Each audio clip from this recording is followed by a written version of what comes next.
మాకు నియోజకవర్గంలో సంబంధించి ఇద్దరు వ్యక్తులు పోటీగా చేస్తున్నారు. గీత గారు, అదేవిధంగా కళ్యాణి గారు.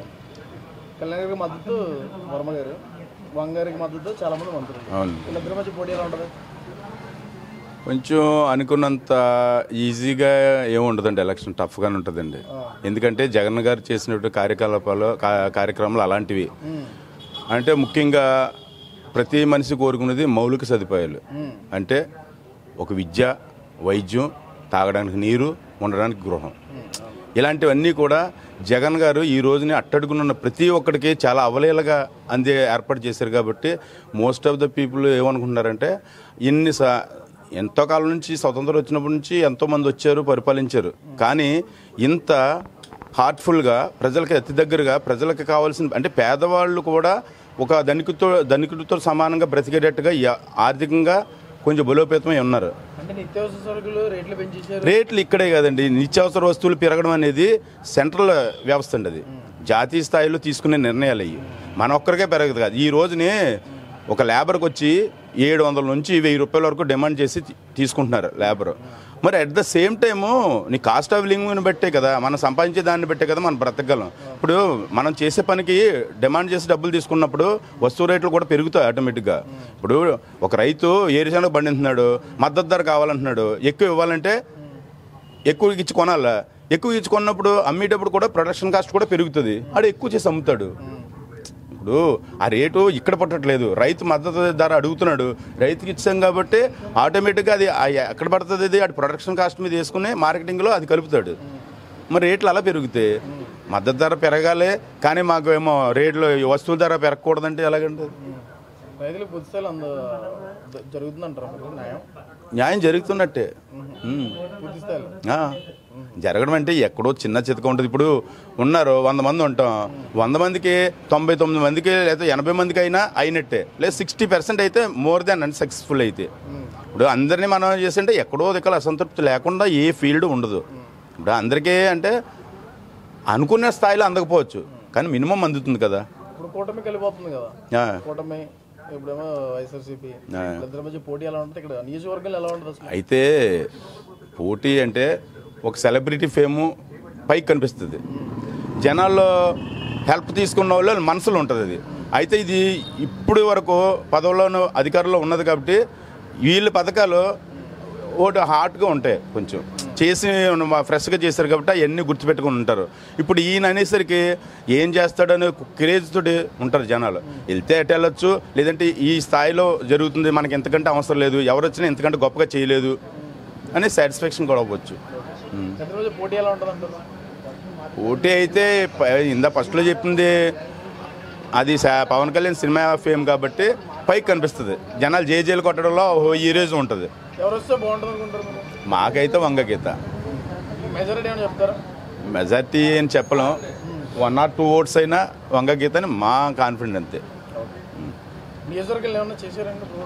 ఏంటి అంటే ఆవిడ చాలా చేశారండి. అంటే మేము బేసిక్గా ఫిషర్మెన్ వైజ్గా ఆవిడ చాలా హెల్ప్ చేశారు మాకు. ఎందుకంటే ఏదైనా బోట్ల ప్రమాదాలు జరిగినప్పుడు తక్షణంగా రియాక్ట్ అవ్వడం కానీ, లేదంటే మాకు ఏమన్నా ఉపాధి కల్పించడంలో కానీ, మాకు ఏమైనా బోట్లు ఇప్పించడం, వెల్ఫేర్తో బోటు ఇప్పించడం కానీ, మాకు కావాల్సిన ప్లాట్ఫామ్స్ హార్బర్ వైజ్గా చేయడం కానీ అన్ని చేశారండి. ఎందుకంటే ఆవిడ వంగ గీత అంటే ఆవిడ సర్వీస్ మోటో అంతా. ఆవిడ చాలా కాలం నుంచి, అంటే మేబీ నాకు తెలిసి 88-89 నుంచి ఆవిడ పొలిటికల్గా ఉన్నారు. అక్కడ నుంచి ఏదో ఒక పదవి చేస్తున్నారు పోర్ట్ఫోలియో, దానికి తగ్గట్టుగా ఆవిడ ఏం చేయగలదో అంతకు మించే చేశారు. ఈయనకే పని చేస్తుంది, గలాస్గా పని చేస్తుందండి ఎక్కువ. బాగా గీత గారు 3 పీరియడ్లు చేశారు. ఈ పీరియడ్ ఈయన చేద్దామని అయిపోయిందో ఉన్నారు ప్రతి ఒక్కడు ఉన్నాయి. ముందర వరం గారికి అనుకున్నారు, వరం గారు లేరు కదా, అయితే వరం గారు అయితే ఇండిపెండెంట్ చేసినా వచ్చేస్తారు అని మనం ఏమీ లేదు. ఏంటి ఒక ఇంటికి వెళ్ళాడు అనుకోండి, ఒక ఇంట్లో ఆపద వచ్చిందంటే ఆయన 1000-2000 ఇస్తాడు. ఈ గీత గారు కానీ పోయిన ఆయన పేరేం పేరు పెండిన తరపు ఆయన కానీ అడుక్కునేవాడు కానీ ₹1. ఈ గీతనే 5.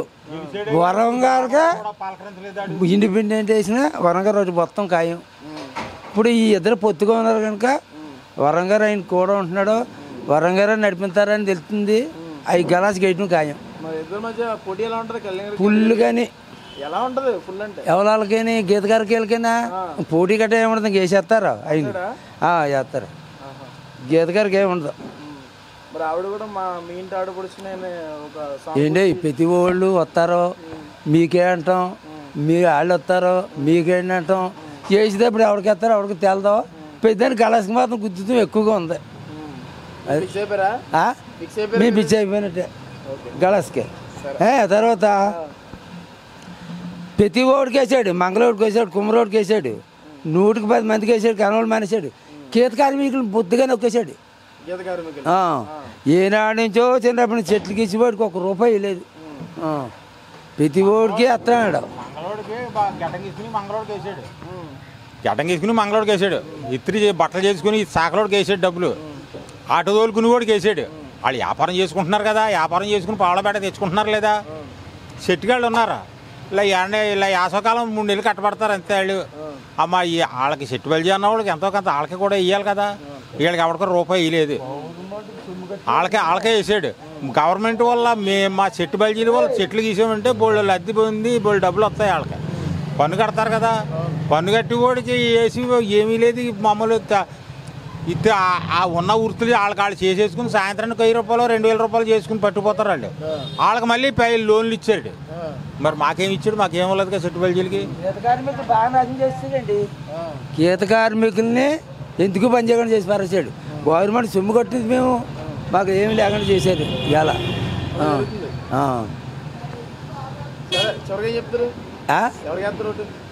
మేము వేసాడు కాదు పెద్ద కలసగా.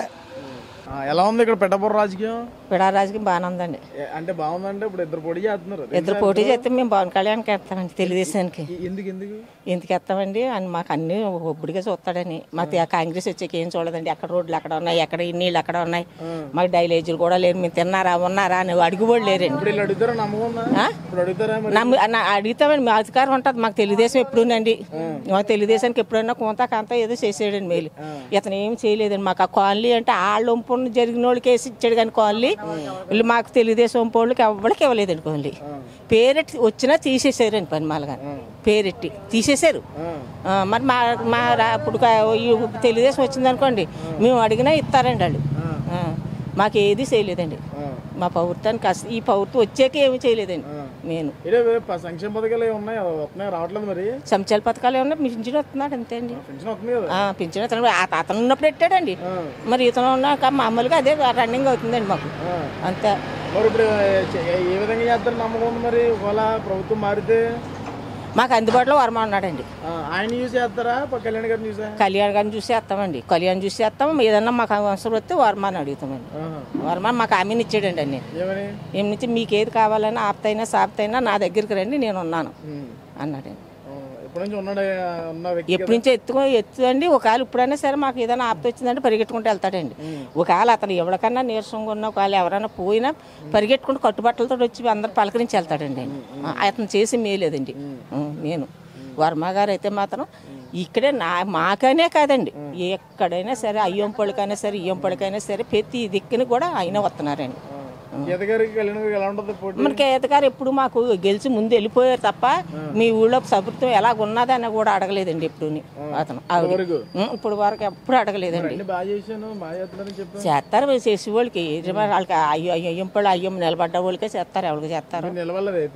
మేము అయ్యం చేయలేదండి. ఓటు మేము మేము ఎప్పుడు అంతే అండి. మాకు ఓటు పుట్టిన కానించి మేము తెలుగుదేశం అండి పక్క అందండి.